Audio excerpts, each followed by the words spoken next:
Coucou les Kimichou! J'espère que vous allez bien, je suis trop contente de vous retrouver dans cette vidéo-ci qui est la première vidéo de l'année 2022. Donc tout d'abord, je vous souhaite évidemment une très belle année, riche en projets, en belles choses, en petits détails de la vie qui vous font du bien, dans la santé, les amours, les amis, enfin que des choses extrêmement positives.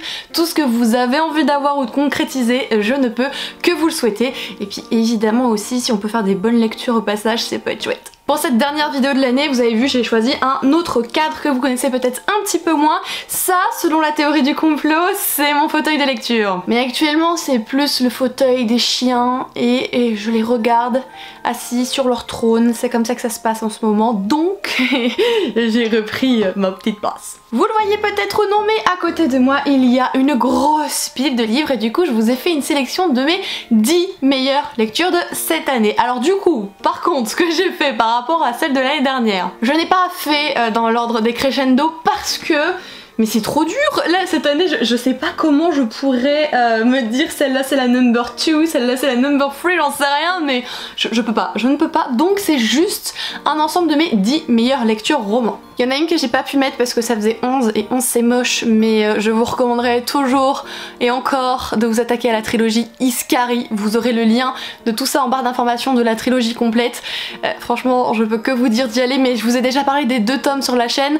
Le 3e, je l'ai adoré aussi, donc je me suis dit, comme j'ai déjà fait tout ce que je voulais là-dessus, et bien je l'ai pas mis dans le classement, mais pour autant, vous devez la lire, attention. Hein. Let's go! Donc c'est parti avec le premier. La pile, il va à l'aveugle. Je sais pas dans quel ordre ils vont sortir, hein. J'ai juste fait une belle pile, c'est tout ce que je sais. Donc, le premier... ah bah oui, mais oui. C'est donc le premier tome de la trilogie Le livre perdu des sortilèges de Deborah Harkness aux éditions Le Livre de Poche. Cette trilogie, elle ne date pas d'hier, hein, et je pense que vous êtes déjà nombreux et nombreuses à la connaître, hein, mais je me suis réveillée cette année, et j'ai plutôt bien fait de me réveiller, puisque comme vous le voyez, si elle est présente dans cette sélection, c'est pas pour rien. Ici, pour faire très simple, parce que je ne peux pas vous dire tout le résumé, je vous dirais qu'on est dans un univers où il y a des créatures, des sorciers, des vampires, etc. Quelque chose qui peut être assez familier quand on apprécie tous les romans un petit peu young adult à la Vampire, Vampire Diaries et j'en passe. Sauf que clairement ici on est dans un univers d'adultes avec des personnages adultes, avec des personnages qui sont professeurs, c'est vraiment beaucoup plus poussé, beaucoup plus mature. Donc si vous vous lancez là-dedans vous disant mais trop cool, moi j'adore Twilight, je vais m'éclater, ça n'a rien à voir avec la choucroute. Les seules choses qui sont ressemblantes, c'est le fait que on prend tel et tel type de personnage, de créature, et on en fait une histoire avec de la romance, des rebondissements, enfin un bon pitch quoi. Et oui, si vous avez peur de vous lancer, c'est un gros pavé, mais si vous le souhaitez, c'est disponible en audio, donc ça peut déjà vous permettre d'alléger votre lecture en essayant, pourquoi pas justement, d'alterner lecture papier, lecture audio. C'est ce que j'ai fait, et la narration qui a été faite pour l'audio, moi ça m'a beaucoup plu, ce n'est pas du tout quelque chose de négatif pour moi, donc je peux que vous inviter à tester ce format si cela peut vous convenir. Il y a quelques petites longueurs, c'est vrai, il y a un certain temps pour la mise en place de l'histoire des personnages, parce qu'on apprend à les connaître avant vraiment d'entrer dans le vif du sujet, donc oui, il faut pas être impatient, mais lorsqu'on a un petit peu de patience, celle-ci est clairement récompensée. On continue donc avec ceci. Ah oui, et oui, c'est donc le premier tome de la saga Vampiria de Victor Dixon, le tout aux éditions Robert Laffont, collection R. Et en plus, il est dédicacé. La fierté de cette petite boue de femme de 25 ans est là parce que une personne a fait un gribouillis sur son livre. Oui, tout à fait. Non mais j'adore ça moi. Je l'ai découvert assez tardivement par rapport à sa sortie et c'est sous les merveilleux conseils de ma choupette Ali des livres qui adore cette saga, cet auteur. Et du coup je me suis laissée tenter par son avis. Et mais bon Dieu qu'elle a raison, écoutez-la tous. Mais enfin maintenant écoutez-moi. Mais écoutez-nous tous ceux qui l'ont lu, écoutez-nous. Alors oui, il y a encore des vampires. Vous allez voir, hein, je crois qu'au total il y a 3 bouquins qui parlent de vampires dans cette sélection. On peut même dire quasiment 4 parce qu'il y en a un, le terme vampire n'est pas utilisé mais ils font un peu la même chose. Hein. Mais c'est pas grave, vous vous en remettrez. Et j'aime les vampires, j'aime les crocs, j'aime le sang, j'aime l'immortalité, j'aime la nuit, je suis une fille bizarre. Et Et Vampiria, c'est cette histoire de vampire, mais qui date, et finalement qui ne date pas tant que ça, puisqu'en fait, toute la population, enfin les vampires, ont été figés au XVIIIe siècle, lorsque le roi est devenu lui-même vampire. Il a décidé que certaines personnes le seront également, donc c'est proche, nous sommes bien d'accord. Et à côté, vous avez la petite population, celle qui sert finalement de repas. Alors c'est présenté d'une autre manière, attention, hein, dans le sens où voilà, c'est plutôt sous forme d'un paiement, sous forme d'un impôt, le fait de devoir donner son sang régulièrement, et vous avez différents types de sang qui fait que finalement les vampires aiment plus ou moins l'autre, il est plus ou moins rare, plus ou moins good, voyez-vous. Et ici notre héroïne, pour s'en sortir, va devoir se faire passer pour quelqu'un qu'elle n'est pas, être propulsée directement à la cour des ténèbres, où on va lui apprendre toutes les bonnes manières, les coutumes et les mœurs pour qu'elle puisse un jour intégrer quelque chose de plus grand encore. Alors oui, si vous appréciez ce côté assez académique où finalement vous avez une héroïne qui a un vécu, un passé et qui arrive dans une école et qui doit apprendre des choses qu'elle ignore complètement, on est sur ce genre de pitch hyper intéressant, hyper intriguant. Et en même temps vous avez tout le mystère sur le vampirisme de manière générale. Est-ce qu'on peut le soigner? Est-ce que on va finir en chair à pâté? Enfin, il y a beaucoup de questions qui se posent et c'est vraiment très prenant. Moi je peux que vous recommander aussi ce livre, hein. Voilà, je suis bêtement mon amie, mais elle a tellement raison en fait. Il y a déjà le tome 2 qui est sorti si ça vous intéresse. Il me semble que Victor Dixon planche sur le 3e opus déjà, mais je sais pas combien de tomes il a prévu, mais pour autant, moi je suis, on y va, allez-y, à la queue leu. Suivant. T'es qui? Ah bah oui. Je ne pouvais pas ne pas vous mettre la reine courtisane de Anatrice, le tout aux éditions Black Ink, dans cette sélection de mes meilleures lectures de l'année. Enfin, je me serais pas respectée, je n'aurais pas respecté le roman, l'histoire et l'autrice. Primo, on est sur un univers hyper intéressant, très bien développé, très prenant. Deuxio, on a une intrigue, mais les gars, j'adore cette intrigue, voilà. Troisièmement, tous les personnages sont absolument géniaux, il y a tellement de choses à gratter en surface pour découvrir de plus en plus de choses, c'est beaucoup trop cool. Et dernièrement, l'héroïne, je la kiffe à 2 millions de %. Oui, tous les ingrédients sont présents pour kiffer cette lecture, chose que j'ai plus que faite puisque je l'ai terminée en pleurant comme un bébé. Je remercie encore de tout cœur ma petite Jen qui me l'avait offert, sans qui je serais passée clairement à côté et ça aurait été un sacrilège monstrueux. Ici j'adore l'univers en fait, puisque on est dans un royaume qui est coupé en différents clans et jusque là, l'harmonie est plus ou moins présente. Jusqu'à ce qu'un personnage souhaite venger la mort de son père puisqu'il pense qu'en fait c'est un complot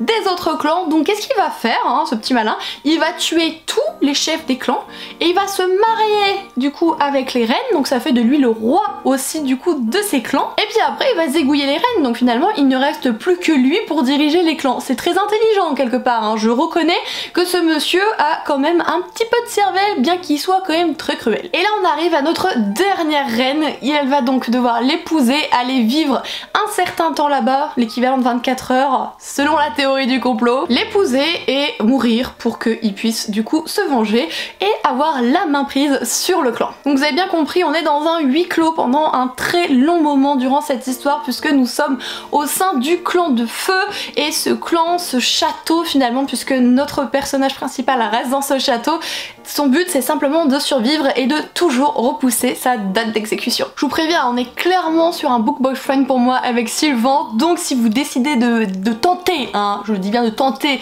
de mettre le grappin dessus, vous avez intérêt à courir très vite, mais très vite, c'est un petit conseil. Enfin bref, la petite guilette que je suis ne peut que vous conseiller cette histoire absolument génialissime.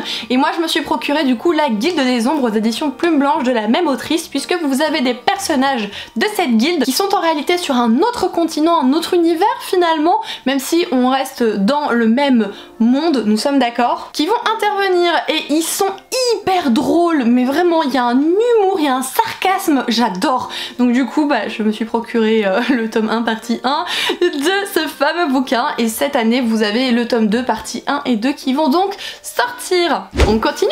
Next me. Ah oui, j'ai tous voulu montrer à l'envers, hein, c'est mieux.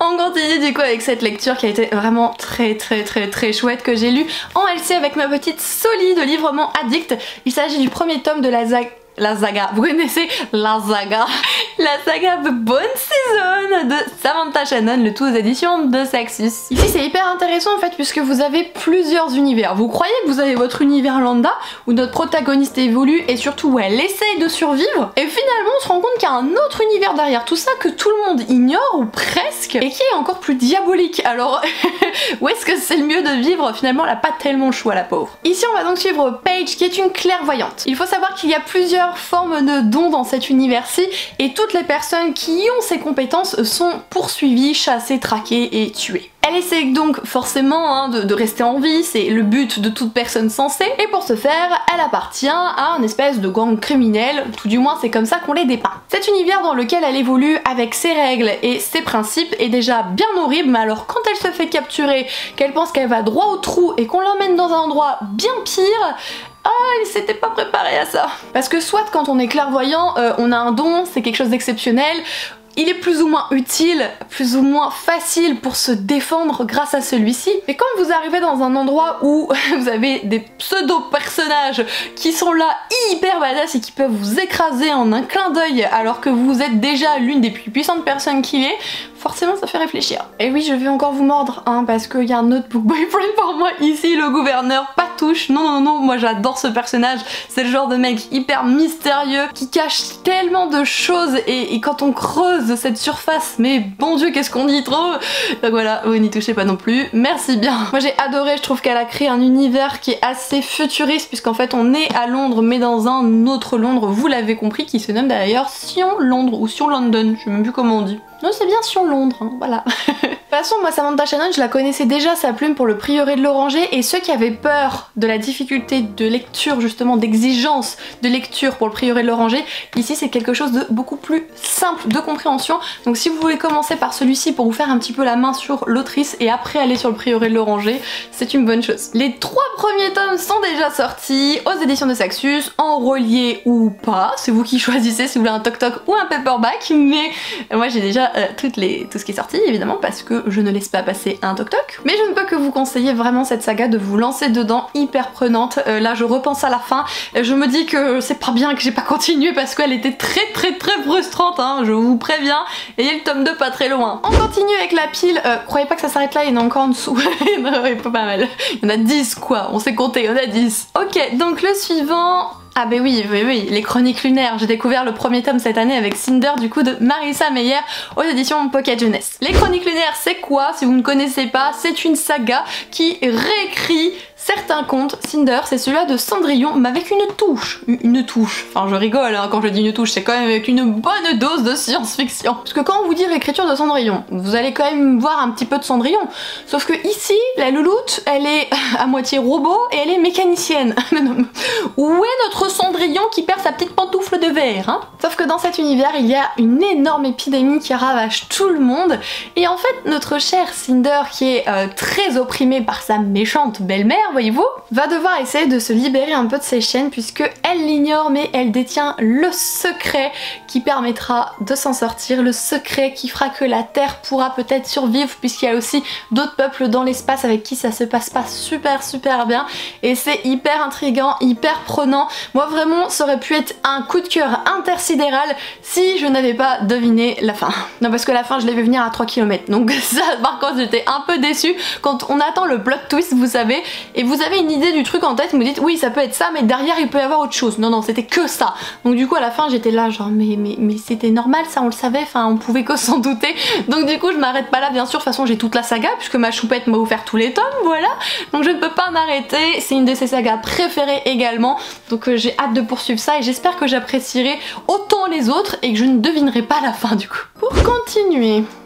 Ah, gros bébé toc toc, ça je sais ce que c'est.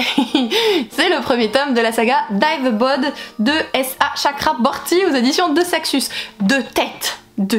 Laissez-moi ma petite fierté. Non mais je sais que beaucoup le savent aussi, mais laissez-moi ma petite fierté tout de même, merci. Vous savez que mon livre préféré de tous les temps, ma saga préférée, c'est Le Faiseur de rêves de Laini Taylor et c'est de la fantaisie orientale. La Cité de Letton, le premier tome de la saga Divebod et les autres également d'ailleurs, c'est aussi de la fantaisie orientale. Donc forcément, j'ai été très intriguée et très attirée par celle-ci. Et ici on est vraiment dans l'ambiance puisqu'on parle de djinns, ça se passe passe dans le désert, etc. Et on va suivre une demoiselle qui pense être somme toute assez normale et qui s'en sort avec ses talents un peu d'exorcisme, le fait qu'elle parle une autre langue, elle s'inquiète pas, enfin elle sait qu'elle est différente, mais elle essaye de se cacher parce que quand on est différent, bah finalement on a une tête à abattre. Jusqu'au jour où elle va essayer de faire un petit peu un espèce de show à quelqu'un, et elle va utiliser cette langue que personne ne comprend à part elle. Et cette nounouille, elle ne savait pas ce qu'elle faisait, du coup elle a invoqué un certain djinn nommé Dara. S'ensuit une quête pour essayer de retourner et d'aller à la cité de Laiton. Il faut traverser tout le désert, donc il y a beaucoup d'embûches qui les attendent. Et en même temps on va suivre un autre personnage qui vit à la cité de Laiton, qui est l'un des princes de cette cité, et autant vous dire que même si ça fait très luxueux, très beau, très accueillant, finalement la vie à la cité de Laiton c'est pas ce qu'on croit. Je ne vous en dirai pas plus, mais je ne peux que vous inviter à lire ce premier tome, voir si ça peut vous plaire. Alors oui, il y a des petites longueurs selon moi dans le premier tome parce que en fait toute cette traversée du désert est très longue, et finalement bon, ça aurait été bien peut-être d'aller un petit peu plus vite pour que le lecteur ne perde pas le fil et le rythme de l'histoire. Mais si vous vous accrochez, sincèrement pour moi je le trouve génial, vraiment génial. Et comme cette longueur je l'ai eu dans ce premier tome pour la traversée du désert, je me dis que je l'aurai pas dans le tome suivant, qui est d'ailleurs en vente depuis peu, et donc bien sûr j'ai fait en sorte de l'acquérir en toc-toc parce que on ne change pas les vieilles habitudes. J'ai rien d'autre de plus à vous dire, bien sûr j'ai adoré les personnages, le prince de la cité de Laiton, il y a quelque chose, Dara, il y a quelque chose, je crois que des trois c'est peut-être notre héroïne que j'aime un petit peu moins, mais c'est pas de ma faute si j'aime les garçons mystérieux, voilà. Faut pas croire, hein, ce fauteuil de lecture il est parfait pour lire quand vous allongez comme un gros cachalot, chose que j'adore faire. Alors par contre pour rester assise au bord et tchatcher avec vous, le bon mal de dos. Alors celui-ci, oui j'ai regardé déjà, hein. En fait il m'a fait la transition entre 2020 et 2021, donc je vous en parle en 2021, comme la lecture que je suis en train de faire actuellement qui va me faire la transition en 2021-2022, je sens qu'elle va être dans mon top 10 2022, je le dis tout de suite, donc je vous en reparlerai à ce moment-là. Mais là, on va s'arrêter sur le premier tome de la saga Lady Helen de Alison Goodman aux éditions Gallimard Jeunesse. On est dans ce genre d'univers très chronique des Bridgerton, c'est-à-dire que ça se déroule au 19e siècle et les dames ont une certaine éducation, il y a des saisons de mariage, etc. Et finalement c'est la vocation de Lady Helen. Sauf qu'un jour il y a quelqu'un de sa famille qui arrive, un certain Lord Carlston, qui est nul autre que son oncle, qui n'est pas très apprécié, très arrogant, très sûr de lui, enfin c'est vraiment un peu le paria de la famille ce mec. Mais en même temps si c'est le paria c'est parce qu'il est différent, et ce n'est pas pour rien qu'il est différent, puisque il faut avoir un certain don pour voir au-delà des apparences, puisque il y a notre univers soit, mais il y a aussi un univers bien plus démoniaque ancré dans le nôtre, et seules certaines personnes peuvent voir ce qu'il en est et les combattre, surtout pour la survie de l'humanité. Vous avez bien compris, hein, Lord Carlston en fait partie, et s'il vient mettre son grappin sur sa nièce, c'est que potentiellement elle a aussi le don et qu'elle puisse en faire partie. Ce qui est hyper bien, outre le côté très surnaturel, c'est qu'en fait ça se déroule au 19e siècle. Donc, c'est-à-dire qu'il y a beaucoup de choses qui se font à cette époque, qui ne se font plus à la nôtre, mais surtout que nous on pourrait faire et eux pas. Dans le sens où elle va devoir passer du temps avec lui en fait pour qu'elle puisse comprendre les choses, etc. Mais à l'époque, comment on justifie le fait de laisser une demoiselle seule avec un homme seul? Ça se fait pas du tout, il faut qu'il y ait des chaperons, il faut qu'il y ait tout ça. Donc cet ensemble de contraintes qui fait que ça donne beaucoup plus de piment à l'histoire qui est déjà très prenante, attention. Mais alors le fait que ça a été fait au 19e siècle, pour moi, ça, c'était vraiment la cerise sur le gâteau. J'ai déjà le tome 2 dans ma page, je voulais le lire là en fait pour en lire un par an et je ne l'ai pas fait, mais bon, la trilogie est terminée, complète, vous pouvez donc acquérir l'entièreté de celle-ci. N'hésitez pas si vous le souhaitez parce que vraiment j'ai passé un super moment de lecture, j'avais beaucoup de mal à la lâcher, mais en même temps c'était les fêtes de fin d'année, il fallait bien que j'essaie de m'en détacher un peu. Ce coup-ci j'ai pas regardé donc... Ah bah oui, mais il me faut son jumeau.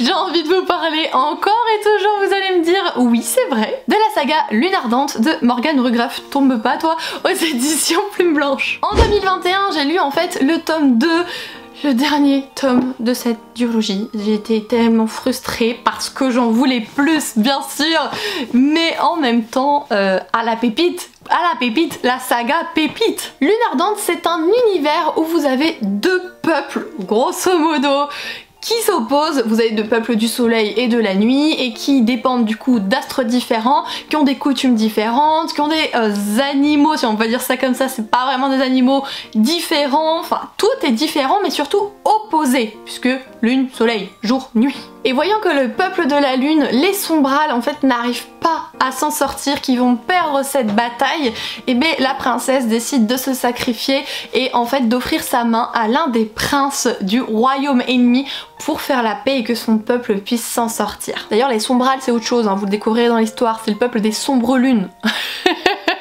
La fille est un peu trop, comment dire, intriguée et attachée aux créatures, hein, mais le peuple c'est bien les sombres lunes. Et forcément, puisqu'elle se sacrifie et qu'elle va épouser l'un des princes, elle doit aller dans ce royaume et on va donc la suivre là-bas, dans les aventures et péripéties qui l'attendent auprès d'un peuple qu'elle ne connaît pas, où elle est une paria, où elle est rejetée, c'est une guerrière ennemie, donc c'est très compliqué pour elle. Et autant c'est compliqué pour elle, vous n'avez pas idée de ce qui va se passer, sincèrement. C'est dévastateur, il faut certains trigger warning pour ce livre, je vous le dis clairement, autant pour le lecteur, mais alors là c'est...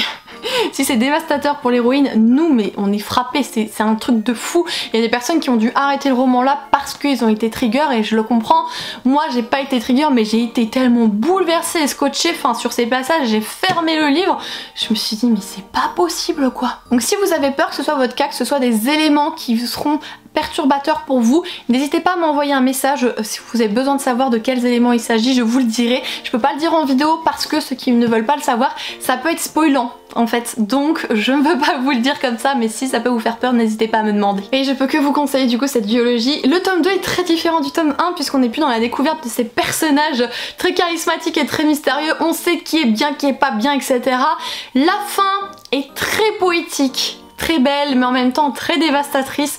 On est vraiment dans un entre-deux. Pour moi c'est une fin que je dirais mature en fait, une fin d'un roman adulte, et oui puisqu'on est dans la dark fantasy, donc on n'est pas au pays des bisounours où à la fin tout le monde est heureux et ils ont plein d'enfants, c'est pas vraiment le délire. On continue avec un livre dont je vous ai même pas encore parlé officiellement sur la chaîne, enfin dans un vlog si vous les avez vus, mais sinon je vous en ai pas parlé. Mais oui, j'ai enfin lu le premier tome de la saga ACOTAR de Sarah J. Maas aux éditions La Martinière. L'une des questions qui m'a été le plus posée derrière, puisque beaucoup adorent, mais vraiment cette saga c'est leur saga ultime de leur petit cœur, et on m'a beaucoup demandé alors Kimi finalement ACOTAR ou le faiseur de rêve. Je le dis, je le redis devant tout le monde, c'est le faiseur de rêve, voilà. Pour autant cette histoire est géniale, on est clairement selon moi dans une réécriture de La Belle et la Bête pour ce premier tome en tout cas, mais avec un univers de fae. On va suivre une héroïne qui s'appelle Fer et qui évolue dans notre univers, ils sont très pauvres, sa famille et elle, et du coup elle est obligée d'aller chasser dans la forêt, sauf qu'un jour elle tue quelque chose qui n'est pas un animal, hein,